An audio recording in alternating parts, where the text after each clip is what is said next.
Hey, welcome everybody, and welcome to the, I always want to say Shivit, the Pivot Shift Ahead Facebook group, and our amazing Wednesday webinar audience that's here with us on Zoom. But most importantly, thank you to you, Sarita Dua, for being here. We really appreciate you today.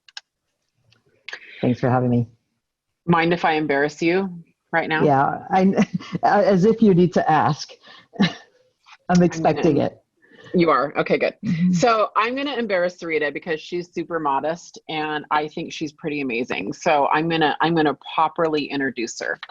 Sarita has one of the nation's, I think, best buyers team. She's one of the best teams in the nation, period.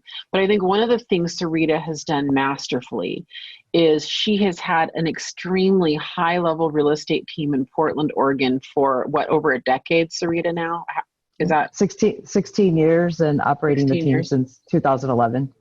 Yeah, exactly. I was thinking about the team. So 9 years for the team. And I think one of the cool things that Sarita's done is she's never shied away from buyers. And she's just figured out a brilliant model to be able to scale out buyers like that, right? And, not only does she have this amazing real estate team, but she's one of the smartest people I know. Full disclosure, she's a close friend. I mean, I have to say that. But Sarita just graduated, and I want everybody to join me in congratulating her. She just graduated with her MBA from MIT. It's unbelievable. To get your MBA while full-time selling real estate at one of the highest levels in the nation it's really awe-inspiring, right? And I'm pretty sure that when I got her a bouquet that was like bigger than her body, that's what bribed her to come today on this Wednesday webinar. Pretty sure. I was just I was so proud of you. I was like, I've got to get her something big. So welcome. So Sarita, you're cool because you've got this like really cool like electrical engineering background, and you kind of had a tech background before you got into real estate, right? And then you went to MIT to become even smarter before our very eyes. And it is no wonder that you're crushing it right now with buyers. And that I think the biggest part of the story is that 2 weeks ago you submitted 7 offers and you won all 7. So we are just dying to learn from you today, my friend. Thanks. Yeah, I'm excited to share. Be kind, everyone, but I'll answer all your questions. And I've always been pretty open book. If I can help, I'm happy to help. If I don't know, I'll go figure it out for you. Yeah. So what we're going to do is I'm going to toss it over to the format today is I'm going to toss it over to Sarita, and she's going to teach this to us. And then I'm going to monitor the chat really carefully. And I'm going to break in with any of your questions. And so feel free to get clarification and questions. I'm super on top of that today because I'm not presenting. I'm just giving Sarita the floor. And then we're going to try to finish in enough time to get all of your Q&As answered before 1 o'clock. Sound good, everybody? Are you guys ready? Are you ready to take notes? Let's do it. All right, Sarita, let's do it, my friend. You've got the floor. Okay, I'm going to share my screen, so let's make sure this works. Here we go. Can you see this? Mm-hmm. Okay, perfect. So today we want to talk about winning multiple offers, and thank you for the kind intro, Via. Yeah, she, by the way, if she ever sends you flowers, she will text you and say, remember that bouquet? Can you do me a favor on Wednesday? No, I don't. It's very hard to say no, but I am happy to be here. In fact, I got to be honest, like I love this topic. I love negotiating. I love writing offers. I love multiple offers. I love winning multiple offers. Yes, I'm human. Yes, I don't win every time, but I love to sharpen the sword and get better and better. You either win or you learn, right? So I'm happy to share kind of what I've learned and how in COVID times, you really do have to just pivot and adapt quickly. And we can't just put the covers over our head and wait for this to be over. This is the new normal. And those of us, I think, that are out there making the best of it and winning and adapting and tweaking our methods. That's what it takes to win. So let me go ahead and jump into my material. I have a little bit of material just as kind of a backdrop. I have some stories to share as well. I'm hopeful that you'll walk away with like really low bar here, 1 or 2 nuggets you can apply right away to your business. And before I jump in, I also want to punctuate one thing that Via said, which is I actually love buyers. 65% of my business is buyer business. Doesn't mean I don't take listings. It doesn't mean I don't honor the model of leads, listing, and leverage. What I love is, I think if you're a little bit of a control freak, buyers are where you have a lot of control. It's kind of like looking for diamonds under rocks. We can keep lifting rocks and looking for them. We can vary price point, we can vary location, we can vary condition. Maybe we're going to go look for a townhouse, we're going to go look for a fixer, we're going to drop the need for a garage. There's a lot we can do to control the situation. With listings, you can do everything right, including sometimes underpricing the listing, and you're still at that mercy of the offer coming in. So I am loving working with buyers. I feel like we can make a lot of impact and help our people in times like this. So let me just jump right in. Hey, Sarita, another Yep. thing that I always tell newer agents about buyers versus sellers is that with buyers, you're the hero. When you work with buyers, you're a service, right? You're like a service provider to them. But when you work with sellers, you're representing most likely their biggest asset, and it is a different relationship, and it's a lot more stressful. So there's a lot to say about kind of living this career where you're the hero all the time, right? You're getting in the house, and they're not paying you. You're doing all this service for them, and they're actually not paying you. They don't feel like they're paying you anyway. So yeah. Well, and at the signing table, it's the seller that's getting the big check, but they always wonder, can we have done better? Look at that big commission line. That's right. But the buyers are, there's tears when they get that key, and there's hugs Sarita. and or elbow bumps, right? So here we go. First of all, reach me anyway, anyhow. My email's there. That's my personal cell. My handle's Ask Sarita on almost every social. Like, friend me, connect with me. I'd love to stay connected. Okay, so we want to talk today about winning multiple offers. And before we talk about that, we have to master writing an offer. Like, I'd love to get to multiplication. I love math, but you got to learn how to add first and know how to write an offer and write it well before we go into multiple offers. I'm not going to spend a lot of time. That's not the focus of today, but I do want to highlight, if you want to win, you need to know how to write an offer. You need to know literally how to fill out the document, how to cover every area, and practice makes perfect. Go find a mentor if you're not there yet, and figure out that, like, before we can win, we have to know the basics, which is writing an offer. And then we'll focus on how to win multiple offers. First, I want to just highlight what's happening in our market and acknowledging that every market's different. So I'm using Portland as an example, but many markets are similar to this. But let me tell you exactly why we're in multiple offer situations in almost everything right now. And I think one of the reasons this class seemed like it was a bit of a hit when you posted that it's happening is because many of us are facing this and would love to know just a couple of tips on how we can get the edge, if you will, with multiple offers. So this graph is from Portland, looking at listings from the last 3 years. The blue and green lines show that we kind of follow this sort of seasonal trajectory of January and February, low amount of listings. Then we start ramping up in March, and then May, June, July, we have a high amount, and then we start tapering. Mike Delpree, who does a lot of data analysis, one of his quotes that I like to use is, listings are a strong sign of seller intent. We can talk about, buyers searching for homes as intent, but true intent is like the number of listings show seller activity. Look at the red line in Portland for 2020. We were on the same darn curve, and then boom, we just crashed in April. And that's because, as you can see in the bottom in red, sellers had a hard pause. All of my spring sellers, my March, April sellers, they went into wait and see mode.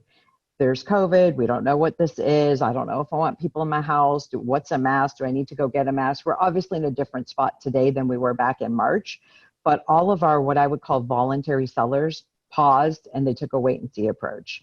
So you see a huge gap between where we normally are in April, May, and where we actually are. Meanwhile, as Mike would say, pending sales are a sign of buyer intent and not just searching, because if you look at Zillow and other websites, they get a lot of hits on Christmas Day, for example, but that doesn't mean those are actually buyers. It could be people bored that are just surfing, looking for properties. Pending sales are showing buyer intent. Interestingly, we saw a bunch of activity in May. In fact, May sort of matched where we always are. That's fueled by really low rates, sub 3%, which in my 16 years of doing this, I thought like 4 and mid 3 was a low rate. So closing on a property here this week at 2.75 makes me giddy. Like that along with, ironically, people that are in unstable employment situations, they actually want to buy while they can. They know if they get laid off or furloughed, they may be off the track for a few years before they can buy. So accepted offers halted but picked right back up. That's what's creating the gap. Also in Portland, our average price point's around 470, but you see our days on the market in May went down to 38 from 48 days last year. So huge, huge compression in terms of how things are going. So if I was to summarize these 3 slides, what we're seeing is way less inventory fueled by spring sellers that were stalling, plus way more buyer activity fueled by low rates. And that kind of equals this perfect storm for multiple offers. Feel free to comment if you're seeing this. And I get not every market's the same. Some markets are seeing this, but still are not seeing that translate to sales because people are still waiting and seeing. But definitely in our market, we also have quite a bit of inbound migration from other expensive cities like the Bay Area or Seattle, your neck of the woods, Via. So seeing crazy here. Yeah. I just did this to my people, Sarita. We have a 1.16 month supply in our entire multiple listing service encompassing 22 counties. We have a 1.16 month supply. And we all know, absolutely. We all know a couple of lessons learned here is we all have learned what home means to us. So if you're in an unhappy home situation, you don't have the living space you want, the yard you want, the kitchen you want, people want to make that change. Plus, never has there been a better time where you can actually live anywhere. You can go buy that beach house and work from there for the rest of the year because companies are pretty much closed down, at least in our area. They are literally working from home till the end of the year, and they can do that from anywhere. So that's another reason people are really thinking about how they want to live, where they want to live. They're even putting some of their retirement plans early because they can right now. So that, yeah, and Sarita, we're also seeing urban flight here, just to your point. And so what we're seeing a lot, so those of you listening that are in more exurban, far out suburban, exurban and rural areas and second home areas, we're starting to see a higher increase there. We're even starting to see some multiple offers there because of exactly what you said, where people now have employers, Sarita, that are saying, hey, you only have to go into work once a week, or you might only have to go into work a few days a month. And so they're like, look, I'll move out a little farther, and have a home office and have a great lifestyle. It's not a problem. So we're starting to see a decrease in some of our urban, especially our highly dense product, and more of an increase in our, Bellingham, Bend, Oregon, Suncadia, Eastern Washington, some of those areas. Absolutely. So let's talk, as I mentioned, we kind of have to do that addition before we do our multiplication. Let's just talk about the elements of an offer. Every contract's different. In fact, every state has different terms and different philosophies. We're a pretty buyer-friendly market in the sense that we have contingencies where, like, for no reason at all, it's still a buyer can walk out during an inspection period. But really, to me, I always tell buyers, I love educating them as if I'm a teacher or professor. Like, the 5 elements of an offer are the price, the down payment, the earnest money, the close date, and then this sort of miscellaneous bucket. Well, that miscellaneous bucket matters now more than ever. Things like the inspection period, personal property, a rent back, and what kind of terms would be for that rent back, removal of contingencies, guaranteeing the appraisal, the agent reputation, the lender reputation, a love letter perhaps. All those things matter. And so really, if you're on here and you're new, having a few offers under your belt is awesome, or having a mentor coach you on how to use what I would call our toolkit to write the best offer. It's critical. You can't just go for like what you normally do. You have to look at every situation and think of all of these as levers or buttons that you get to push or pull based on what you're trying to do and what the objective is for that buyer. So what is the secret sauce then for like winning in an offer situation and a multiple offer situation? The first thing is trust, having your buyers trust you. And sometimes that comes right away, especially if they're a repeat client or it's a trusted referral. But a lot of times that's earned having written offers for them, having even lost and understanding kind of what it takes to win. Trust, creativity, and communication. I tried to make it cute with 3 C's now, which I translated trust to confidence. You have to, as an agent, have more confidence than ever. This is not something to be intimidated by. You should be supercharged and excited by it. And that confidence should show when you talk to the other agent, and it should also show when you talk to the client. Guys, I know we're in a customer service environment and the customer is always right, but they didn't hire you for you to ask them a million questions. They hired you so you can tell them, hey, this is what we're going to do. And they want, like, you don't have the pilot saying, which way should we go? Should we go to the right or should we go to the left? You don't have the surgeon saying, should I cut to the right or should I cut to the left? You say things like, you hired me for my experience, I'm giving it to you. When there's 9 offers and the price is $500,000, I don't think 490 is going to do it. And here's why. And being a student of the market, knowing what the market is doing because you're writing offers, knowing what's happening on the listing side because you're taking listings, that brings confidence to your clients and they value that. That's why they're hiring you over any other agent. And that confidence shows when you talk to the other agent. You have to communicate. And we're going to talk a little more about that today, but communication, especially with the other agent, is key. And this is a time to get very creative. You need to stand out against those other offers. And there's ways that I'm going to show you that you can do that. Hey, Sarita, can I jump in? John Powers had a really good question that I feel is appropriate. I thought we were banning John. John, go ahead. Wow. John. I love John. He said that I win against, he and I come up against each other and I win. And I kind of wanted to keep it that way. You're called frenemies. You're yes, frenemies. We are frenemies. You're frenemies. So what is John, what's your question? So John's secret that he wants to steal from you so that he can beat you next time is you're the queen of building rapport with the listing agent reputation. I'd love to know your secrets of how to win the listing agent over first before they even see your offer. Okay, I'm going to definitely answer that. It's coming up. And okay, no problem. Yep, and the short answer is communication, but it's definitely coming up. I'll make sure that we won't end that call without talking about it. Sounds good. I do want to make sure everybody knows that this has to be more than price. I think we have this thing in our head like, oh, we won. It's the highest offer. It's the highest price. And in fact, buyers make a mistake because they view a deal as sometimes the delta between the list price and the asking price. And then if they pay over, they feel like they're not getting a good deal. Listen, guys, if it was price, we would just be playing a game show called The Price is Right. And at that point, I'm human. If there's 9 offers, it's a guessing game. And I don't often know what it's going to take to win. I usually tell my client, look, if I knew the exact number, I would be like in Vegas betting on horses or counting cards.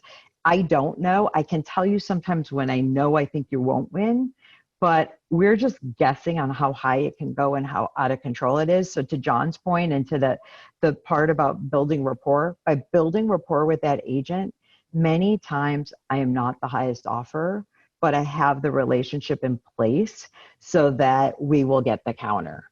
So, and then my buyer's thrilled because they were playing prices right. Let's say, I remember this distinctly. There was a house that was like $439. We went $459 and we got the nod. Hey, Sarita, you weren't the highest, but $463, you'll get it.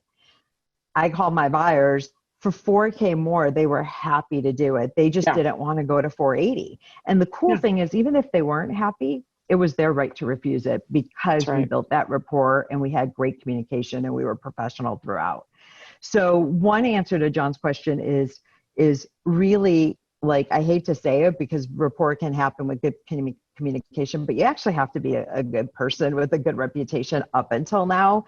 So for me, I feel like just being a decade of being a buyer's agent and being sort of priding myself on being professional and hardworking and responsive. I mean, I'm not perfect by any means, and I certainly haven't had perfect transactions every time, but that reputation precedes you. And if you don't have a good reputation, no matter what, all the rapport in the world and all the complimenting texts are just not going to do it. You have to be respectful and you have to have a track record of being respectful. And I think that helps with regards to the reputation. I tell my sellers all the time, there's two things right now. You, of course, want the highest offer, right? The best price and the best terms. But right now, you also want the lowest risk, which means the tighter close, the less time for them to find a better offer, the less time for them to get laid off from their job, the less time for their parents to say, you paid what for what? You want it tight. And so we're picking this horse that's going to win the race. And many times it's that agent, because when there's an issue, when that appraisal doesn't come in, or when we have the 84-page inspection report, it's going to be up to that agent, that professional agent that's coaching the buyer on what this means and how we're going to handle it. And that, again, Sarita, that you know what I do? Yep. What do you do? Here's what I do. What I tell my sellers all the time is I say, hey, what we really want to do first is we want to pick the best buyer, and then we're going to work on them for price. And we're going to use these other offers to try to get the best buyer onto the best price. Now, I may not work, to your point about the, whatever that number was, the 49 or the 59 to the 63, they got first crack at it. They might not have gotten it. And then the second thing I do when I'm working with a listing agent, when I'm representing a buyer, just won multiple offer this weekend, I train the listing agent to think in that same way. What I'll say to the listing agent is, hey, I just want to prep you. We're the best buyer. These are superb buyers. If we're not the best price or the best terms, please give us a chance and let us know. So either way, I think as a listing agent, we need to think in terms of buyer first, price second. We can get the best buyer to be the best price, hopefully. Yeah, and don't be afraid. I think we get all caught up with whatever training we've taken about showing our cards. Show your cards. I mean, I'll say stuff like, this is their house. They're going to be crushed if they don't get it. I will be bummed if you don't talk to me. Like, and so at the end of the day, ultimately, if there's a counter, that buyer has to sign it, right? Like, I'm not committing for my buyer, but I am making sure they know that there's some emotion here and that we want it. So, and I think that that's okay to do. In fact, so many people sometimes play poker and they don't show any passion, and that passion is sometimes what it takes to get it. So kind of, how do I make it happen? What are some of the elements that have gone into success for me? And again, I'm trying to give you some real concrete examples. The first thing is you have to understand what your buyer wants. You have to be able to ask the questions, and don't be afraid for calling them out. Hey, listen, when we had our consult, you told me you didn't want loud, you wanted, no parking issues. And now we're looking at townhouses that are like completely crowded with no space. Did something change? Did I miss a memo? What's happening? Like, make sure you're in lockstep with your buyer. And when something doesn't match, they're complaining about yard work and now they're looking at acreage, call them out, reconsult them all the time to understand that if their needs change, or maybe they're just getting desperate, or maybe they just want to see that kitchen. Whatever it is, we need to understand what they want. The other thing is, I did mention passion. You do want to show emotion, but don't get emotional to the point where you think you're on the deed and you're the buyer. You're not the buyer, you're the resource. And it's up to that buyer to determine how much they want this house. And every house is going to be different. If this house backs to their mother, who's the daycare for their kids, they're going to have a very different strategy than if this is new construction and there's 7 models of the same floor plan coming up in the next 2 months. So you have to look at it to where the buyer is and what emotion they have for it. Communication with the listing agent is key. You are going to get so many hints from that listing agent. In a couple of minutes here in this presentation, I'm going to do a sample script I do with the listing agent to just show you sort of how it flows. But either I know, like Karna's on this call, either I know the agent and they've worked with me, or they, I'm going to make sure they know me by calling and texting and making sure that we're kind of like connected and at the hip with regards to communication. And ask questions. And then after you ask questions, stop talking and just listen to what they say. You're going to get a lot of nuggets by talking to the agent. The other thing that I've been successful for, sometimes getting a buyer the second time, meaning they've been unsuccessful with another agent and now they've come to me. I view myself as, if you've ever been to the Cheesecake Factory, the menu's like a binder, right? It's like 200 pages and you could have like any kind of genre of food. I'm the menu for the buyer. My job is to give them a lot of options. And then they can decide for each house what options they want to invoke. Back to my levers, which levers do they want to pull or push?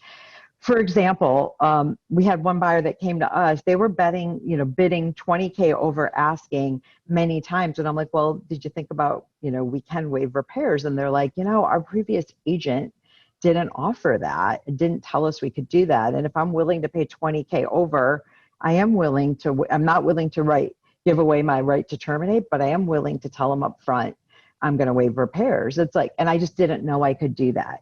Now, again, when we offer them options, it doesn't mean they have to take all these options, but shame on us if we didn't outline that as a choice that they may want to make for a particular offer.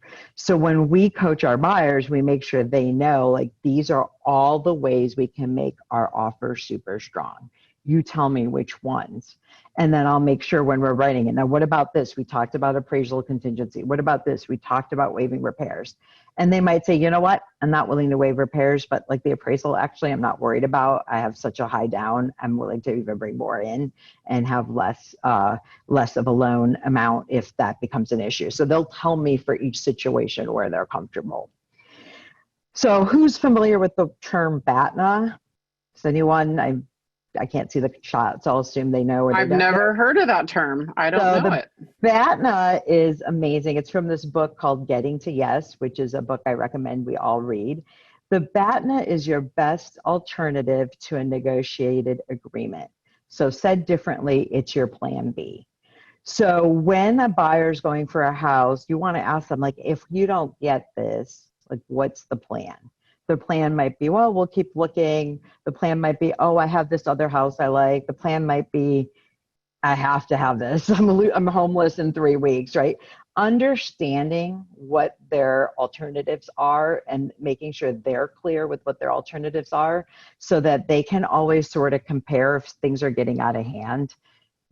How does this compare to what their next choice would be?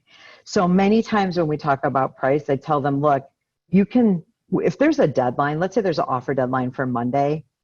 Look, I can tell you right now there's 2 offers, but I can also tell you that it's Thursday and the deadline's Monday at 4. There could be 9 offers that come in between 3 and 4. So we really can't focus on what everyone's doing. We're definitely going to have a different strategy if there's 9 offers than if there's 2. So my goal is to kind of keep you updated, and I will find out all the way through Monday kind of where they're at.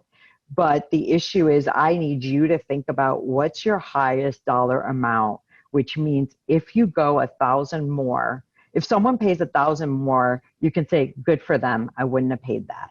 You need to figure out what that number is. You need to think about that, talk to your partner, your spouse, whoever, your parents, whoever's involved with this transaction, and understand your limit, because I want to take you to a limit. I don't want you to go over your limit. And then I want you to feel really good, that if you don't get it, that it was because it was over the limit. It sounds so straightforward, but it's amazing how many people don't have those conversations with those buyers. I task them to really think about how high are they willing to go and what is that point where they're completely at peace because they didn't get it. I also think it's really important not to go too long back and forth getting the last word. I think at some point emotions and egos do get in the way if the process gets prolonged. We'll talk a little bit about more tips there, but like we want to be respectful. We want to kind of wrap it up quickly, and we don't want to play this whole, let's offer this, maybe they'll meet in the middle, blah, blah, blah. Just like be straightforward, and whatever your strategy is, communicate it clearly and directly to the other agent. It's very important, and I'm going to make fun of my little millennial friends, and I know I'm going to get busted for saying that, but I am old. I'm proud to say I turned 50 Not by year. me. You're not going to get busted by me. And the reality is you can't text this stuff in, guys. This is a contact sport. And I can't tell you how many offers I've gotten that have been emailed that I've literally have found in my spam folder, or they've used the wrong document, or they've texted me, but they've never picked up the phone and asked me like what's going on. Pick up the darn phone, talk to the agent, at least try to present that offer in person before you present it via email. Send them the text saying, hey, I just sent you something. I need 5 minutes to walk through it with you. When's a good time to chat, right? Force a conversation. You know, I have kids that are sort of bordering on millennials now. They love the one-way conversation. Like it's almost as if I ever call them when they're in college, I get the text back. And it's just like, pick up the darn phone. I know you're there. I see the ... Just pick it up, right? So I think it's really important because at the end of the day, let's be honest, we text each other as agents because that's more efficient. And a lot of people don't answer their phone anymore because like how many robocalls do we get, right? Mm-hmm. And if I get another text from the Pringles guy or gal that's telling me, well, you put a bumper sticker on your car, like there's a lot of junk that's out there that fills up our mind share. But it's really important. There's nothing more important than this offer getting accepted, and you got to pull out all the stops to have the communication you need to get that offer in front of that agent. Okay, Sarita, don't advance this slide yet. I want to ask you a question about it because Okay. I think that what would be helpful for you to talk about for a few minutes here is how do you prepare the client for this whole bullet pointed thing that you just went over? What are those conversations up front at the buyer consult or at the offer consult look like? Sure. I have a team that's my inventory specialist. They're doing the showings, they're doing the consult, and they're literally saying, we're going to find you the house. Sarita is going to get it for you. She's our lead negotiator. And what's awesome about that is when we do the handoff to me, I give them so many outs, right? My buyer's agents are like, this is the one, they found the house. I actually can have that conversation saying, hey, Via, I know you're digging 123 Main Street. Let's be honest, though, you might be freaking out. How are you feeling? Are you excited? What's a concern? I can say stuff like that because, one, we don't work with buyers that don't sign a buyer broker agreement. So if this house isn't the right one for them, there will be another one and we will be the buyer's agent. So I want to make sure that I acknowledge this is a big deal. If they weren't nervous, I would be worried. They should be a little nervous. I want to understand that, while nothing's perfect, what are the things that are bothering them? And is it something they can live with? And have they thought about it? Do they need more time? I basically I'm the flight attendant that shows them where the exit rows are on the plane.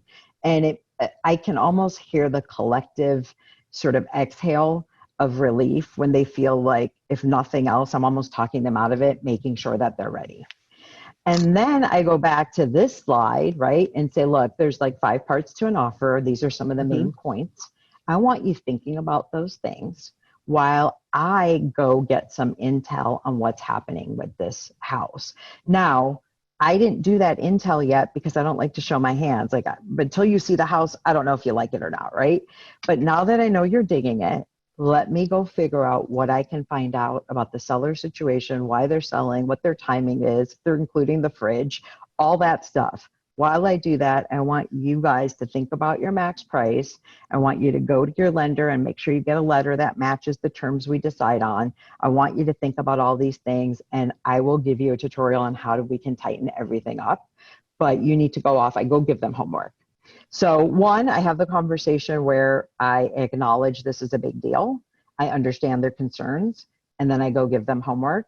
And then the next thing I do is I go talk to the agent and I figure out anything I can figure out to make this offer a win, which we're going to get into right now. Perfect timing. And then the last point before I go on is just, this thing is never over. So even if you lose, be professional. The remorse is at an all-time high right now. I just had a listing for 385, it closed for 451. When people pay that kind of money, we don't know if the appraisal is going to go in. We don't know if they're going to freak out at the inspection. We don't know if they're going to demand a $20,000 credit because they paid $70K over asking and now they're freaking out. So continue to stay professional with that agent. How are you doing? Are you through that inspection period? We're still out there. We found a house even, but it's nothing like the one that you guys have. So please let me know if you go sideways. You'll be surprised. Many times you may not even be backup offer, but by staying in touch, you might get that first call, because what does that seller want? They never want to go back on the market. They love to keep that status pending and just slide in another offer before having to go back on the market. You're just, the bloom wears off the rose. You're not going to get the multiple offers and the excitement the second time, many times. We can say all day long, it wasn't the house, it was the buyer, but you know what? It's not fresh bread out of the oven anymore. It's a bit stale, and people wonder why, if it's so great, somebody walked away from it. So let's talk about some examples. I have 3 examples I'm going to talk about, and I'm going to do the third one first, which is what's that sample script to the buyer, to the listing agent. And if it's okay with you, I'm just going to kind of use an example, right?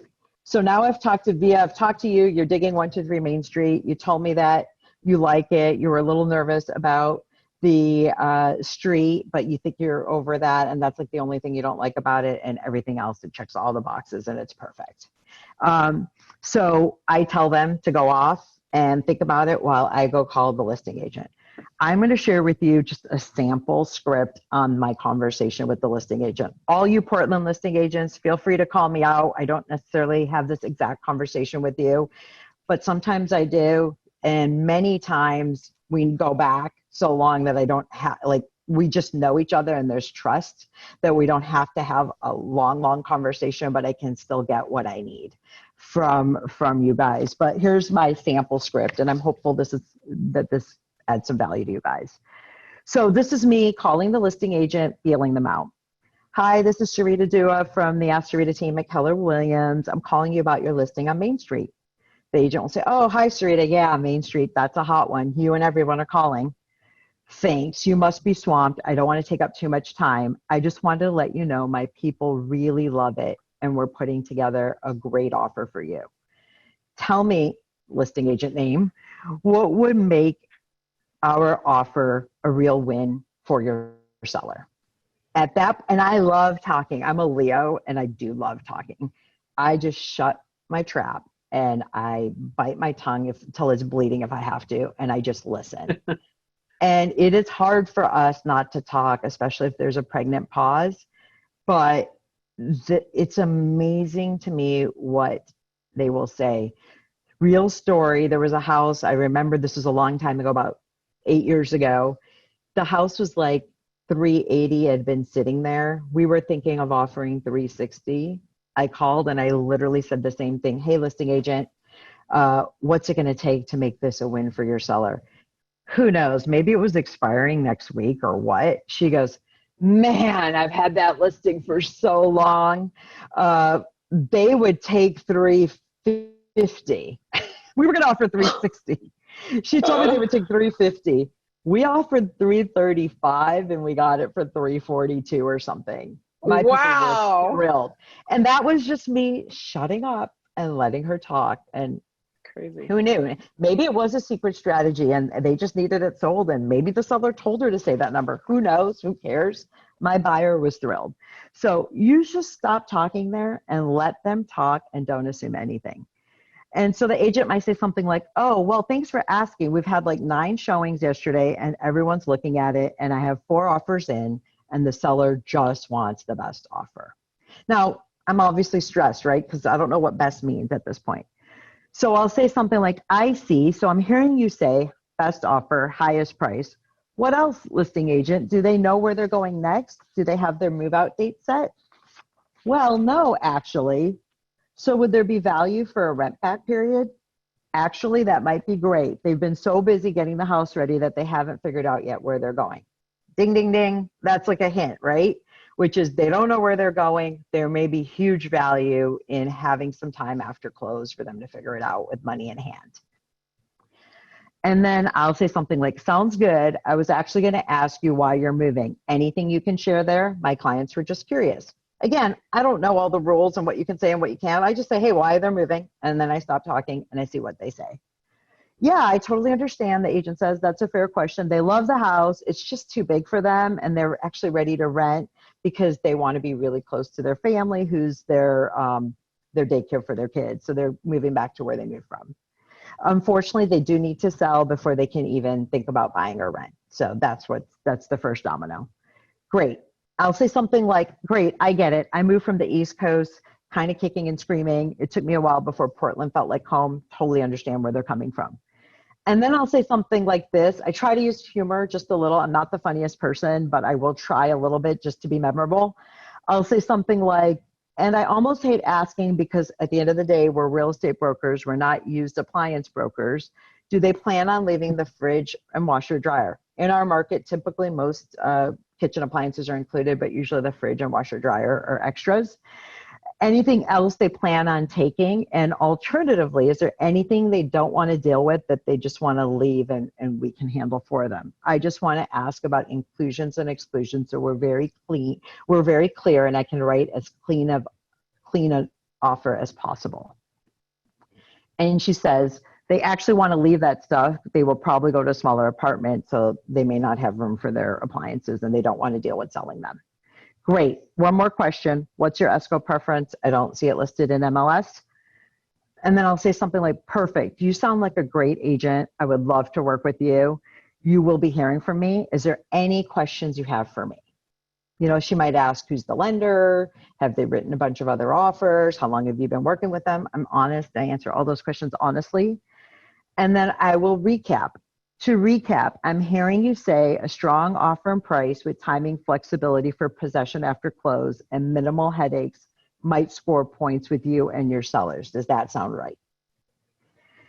And then I'll end the call with, thank you so much for your time today.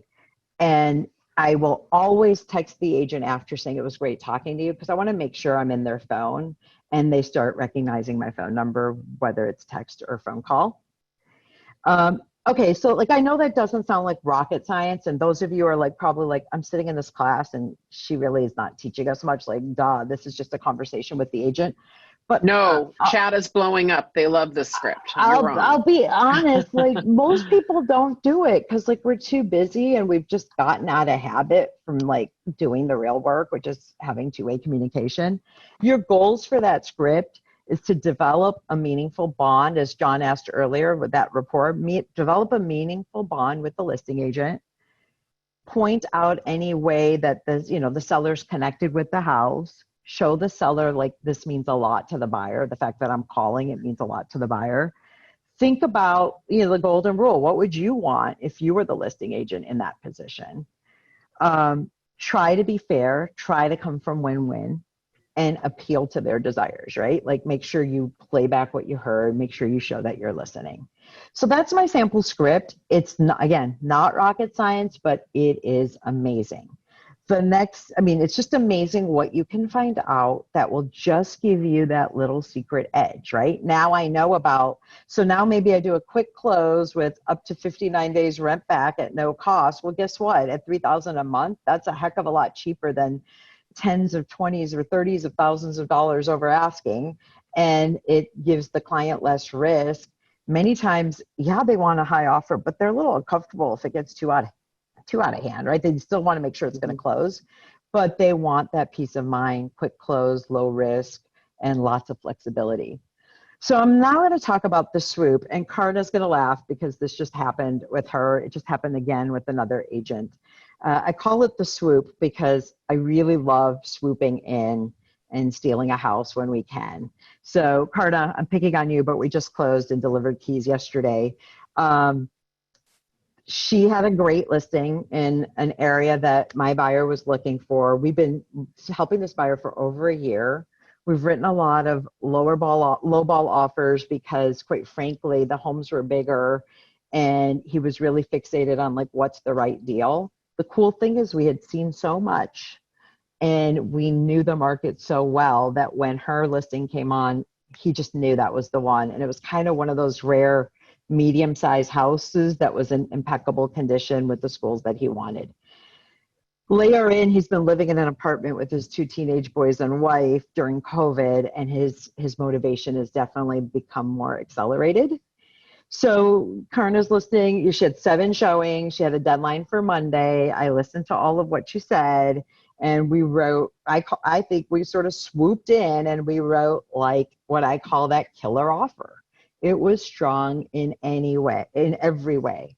High price, high earnest money, low inspection period, waived repairs, waived inspection, waived appraisal up to a certain amount, released earnest money, tight close, free rent back. Like it was like, to me, top to bottom, if this offer could have like diamonds, it would have diamonds. Like it was just like sequined and bedazzled. It was perfect.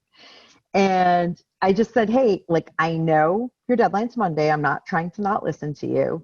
However, this deal with all these sweeteners expires in 24 hours. We would love the house. Obviously, Oh, a bully offer. Is that what you Yes. call it? A swoop? I Oh, call we it a call it swoop. I I was like, swooped what if in there. Keep in mind, okay. Bhupesh, my husband, works for Nike. Swoosh, swoop, that's my thing. So I swooped in and said, listen, I don't want to be disrespectful, but like, this is a bird in the hand, choke it. And here's the dilemma, right, that she and her seller have, which is we have 7 showings. We don't have 7 offers yet. And what happens on Monday? We've all been there where we think we're going to get multiple offers. I'm such a paranoid ninny. I won't actually even I won't even show a multiple offer deadline until I have 1 offer in hand, because I think there's nothing worse having an offer deadline and then having it come and go. Oh, And right away, I'm no offers totally came the in. same way. I don't wait Yeah. till I have one in hand, because in Seattle we don't submit offers till right at the deadline because we don't want them floating. But I Right. have to be pretty sure to put that in. I'm the same way. Yeah. And John Powers is totally roasting you right now, FYI. He is. Oh, He's she's like, what? What? Sarita didn't honor the offer deadline? Actually, he said so Karina. Carta. Yeah, she John, goes by Carta. Yeah. typo. Yeah. So then, no, Carta was the listing agent. So then, yeah, I get my it. buyer, she's the listing agent. But then, here's the deal, right? Here was my message. Listen, they want the house. So if you don't honor this, are we going to be around on Monday? Probably. But I can't guarantee these sweeteners, right? Think of stevia or whatever, NutraSweet or Sweet and Low. These sweeteners may or may not be there because this expires in 24 hours, right? Yeah. So my whole thing is, it was a pretty awesome bird in the hand. It was up to her to choke it and grab it or not, right? It's obviously up to her seller. In COVID times, there are a lot of people, they just want to be, they've prepped their house. They want the best offer, but they also don't need a million people in their house, and good enough is good enough. They kind of want to be done. So she called me the next day. She actually sweetened us a bit more and we made it happen. So, and my buyer the whole time thrilled, like, please just punch. So we just did it again. We swooped another one Thursday. The deadline was Monday. We gave them till 7 p.m. Friday, and we came together 5 p.m. on Friday. And I just said, how would you like your weekend back, everybody? Right? This is a great offer. Yep. And keep in mind, you have to be a student of the market. You have to know typically what things are going for. And your buyer does have to trust you, or has to have lost a few times to understand that, like, what we're talking about. It's rough out there, and this is sort of what it takes to win. My last example, negotiating from the bathtub, sounds a bit more crazy than it is, but I just want to point out like how this works. We were in Budapest, Hungary. It was 3 a.m. I wrote an offer. I am a freak. I do write offers even when I'm on vacation. It's easier to write the offer than write the 10-page memo on every buyer that might write an offer while I'm gone. And so my husband's snoring. It's 3 a.m. I'm in the bathroom, standing in the bathtub, so it's like as quiet as can be. And I wrote an offer on a house in Northeast Portland. We didn't get it because we didn't have 20% down. We had 5% down. The identical house next to it came on the market. He said, I have another one. It's coming. I am like pleading from him. I'm like, listen, it's 3 a.m. I'm talking to you from the bathtub. You got to do me a solid here. Take our offer. Here's my message, guys. If you're willing to talk to someone at 3 a.m. from a bathtub in Budapest, you're sending a message as an agent that you're going to do what it takes to get the house. And honestly, technically, I love that. you're on the same side. Once you come together, once you come to terms, like we all have a fiduciary. I'm never saying compromise on who your client is, but we're on the same side, which is a smooth and successful transaction for all, obviously representing each party. But if you do that kind of crazy stuff, they kind of know you're a bit insane and you're going to do whatever it takes to make this stick. And that's what they want. They don't want that agent that ghosts them and goes dark and doesn't, you have a deadline for inspections. It's like 30 minutes before and you haven't heard. And you don't want to win on a technicality. You want good communication. You don't want to assume anything, right? So I just think I share that example because now more than ever, it's up to us to do what it takes to show that we're creative, that we're professional, we're passionate, and we'll do anything for our clients. Okay, so just a few more tips that I want to share with you. And I know we're kind of wrapping up here, so I'll have time. And I have a ton of questions. So yeah, Okay.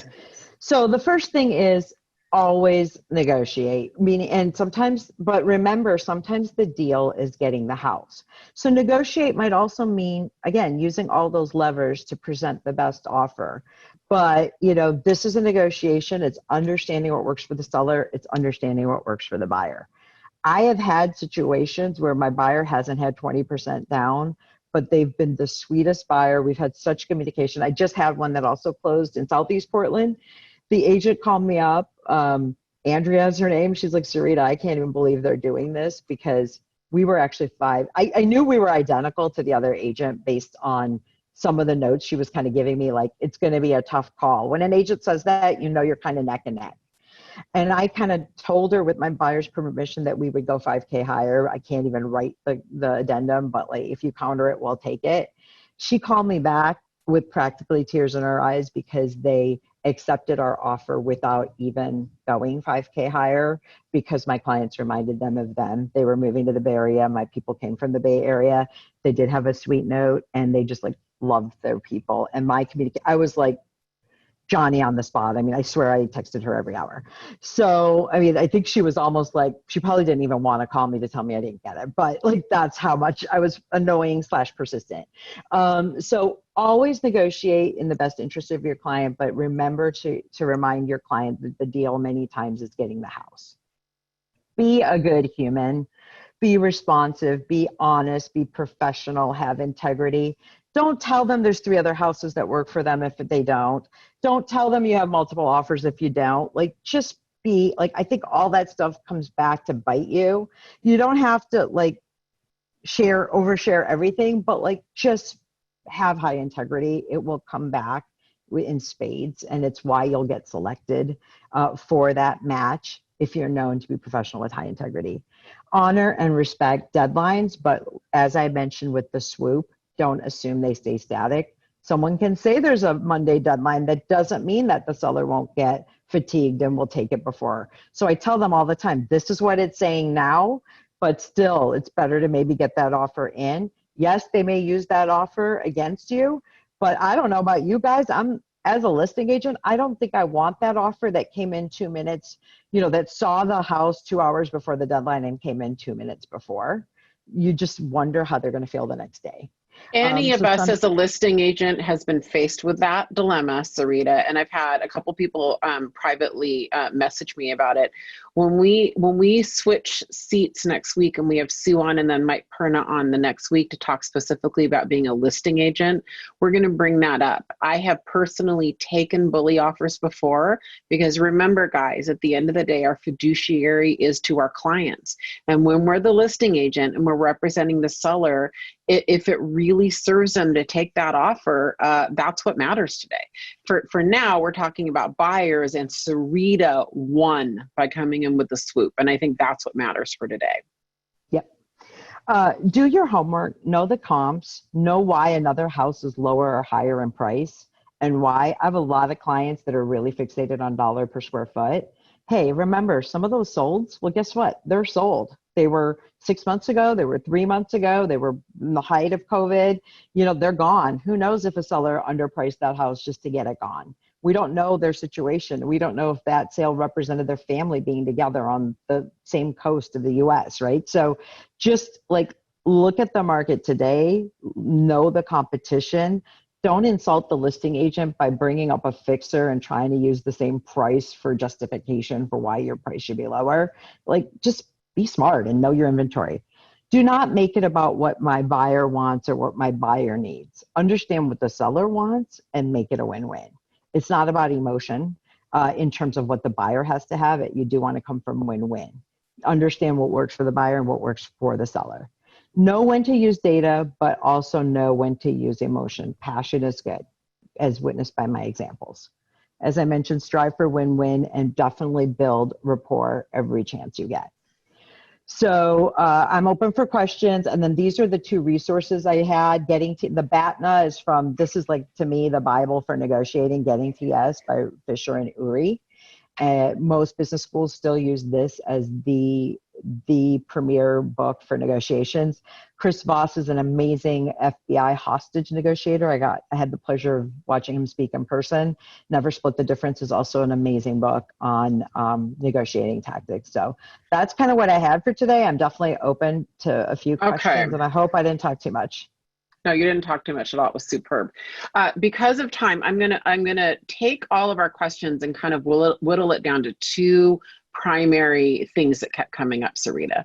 One of them is this concept of love letters. A lot of questions, different wordings, but basically the same question. Are love letters good? Are these letters from buyers to sellers good? And if so, what do you put in them? Just talk to us for a few minutes about those.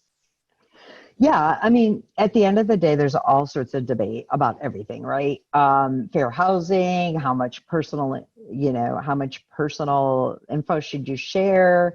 For every situation where a love letter might help. So let's define it. A love letter's a note from the buyer on a little bit about who they are and why they love the house. Mm-hmm. Sometimes it will create emotion where, like, the less strong terms, but with the kind of connection, especially if there's high pride of ownership, with regards to the house, like just this message of it's evident that you've taken care of it in such a great way and that stewardship is going to remain. My people are going to strive to take care of it, or they will say something like they're going to strive to take care of it the way they have. I always offer it as an option, and it's always up to the buyer, and I make sure I tell them the pros and cons. On, that some people are turned off by it. Some people think it's super like tacky or emotional, and you just don't know who the seller is. And then I just kind of leave it up to the buyer if they want to do it or not. Yeah, I think that's what we do. I mean, it doesn't hurt to submit them, right? You can't control whether they read them or not, or whether it's going to work. But, at this point, it's all hands on deck, right? Yep. Let's do whatever it takes. Second thing that came up a lot is how do you work with escalation clauses? And for any of you, I can't imagine there's a market at this point that doesn't have one. Just in case you guys call them something different or whatever, because we have people all over the country watching this. An escalation clause, what we call it, is when you agree to beat the best price by seeing proof of that. I call it the eBay clause when I'm explaining it to buyers. So you're agreeing to beat by a certain amount the best offer. So Sarita, how do you use those, and how do you advise clients about them?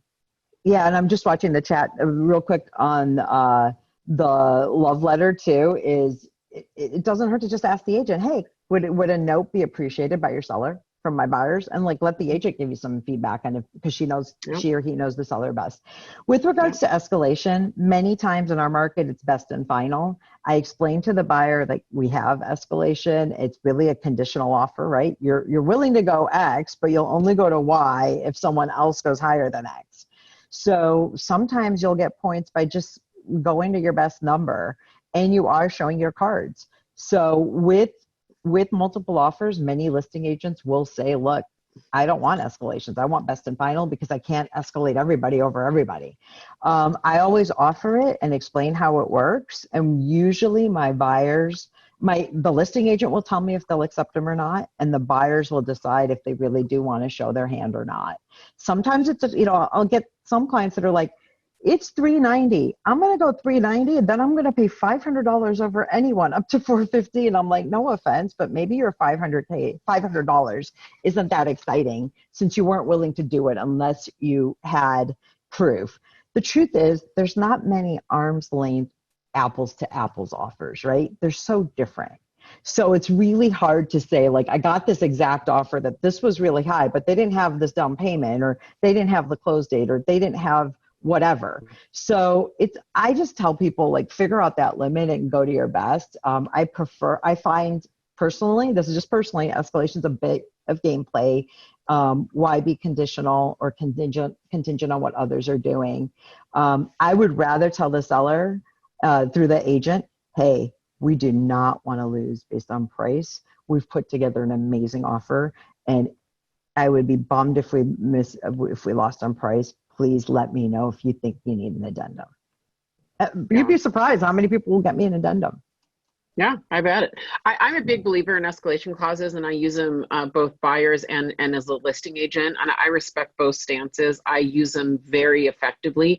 I find that buyers are usually willing to pay more if they do have proof others are. That to them it proves market price. So I actually fall on the other end of that. I am a huge advocate of them both for buyers and sellers. But either way, we're working with listing agents, and we kind of have to play their game and play in their sandbox, don't we? I mean, really. Sarita, what are your conversations sounding like right now with buyers when they ask if they should buy right now in such a crazy market? Absolutely, they should. The rates are amazing. Yeah. But at the end of the day, I mean, we don't know what the future is, right? We're paid optimists. We really can only speak to what's there now. And I just believe right now your buying power based on the low rates, you can get so much more house for the same payment. And the truth is, it's just a matter of can you find what you're looking for with such low inventory? Yeah. I do want to comment. Yeah.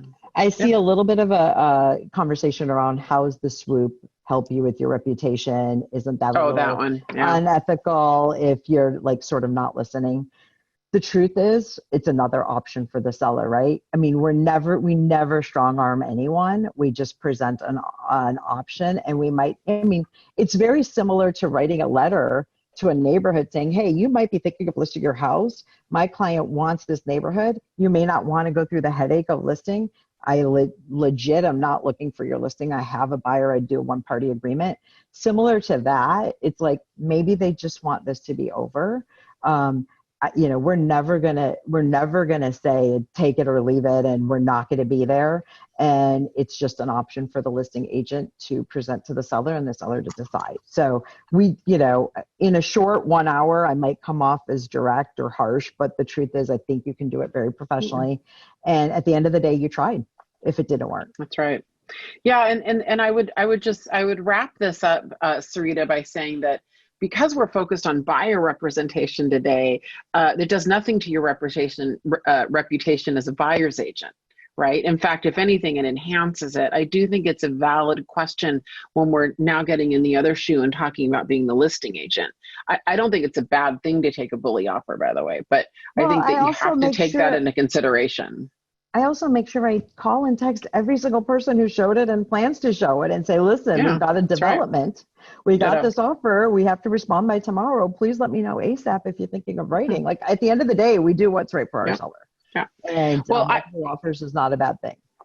And I know our time's up. I am so sorry. We went 4 minutes over, and we try to get these done on time, but we had so many questions, Sarita. So hopefully, maybe if you have some spare time a little later, you can jump onto the bold shift, pivot, bold. What is it again? Pivot, shift ahead page. I never get that right. And maybe answer some of the questions that I'm sure cropped up on Facebook. I don't know. But thank you so much. If anyone has any Portland real estate referrals, please consider reaching out to Sarita, asksarita.com. And she's on Instagram and social media as Ask Sarita. And she's just an all-around amazing human. So I'd love you to support her. And ping me directly, like maybe privately, with any feedback on this, because I am going to be teaching this at a couple of market centers, and I'm always looking to find ways to make it more valuable and take your feedback into account. So just hit me up, Sarita at asksarita.com, or PM me on Facebook. Absolutely. We have some great regulars that are listening today, and I'm sure it would be their pleasure to do that.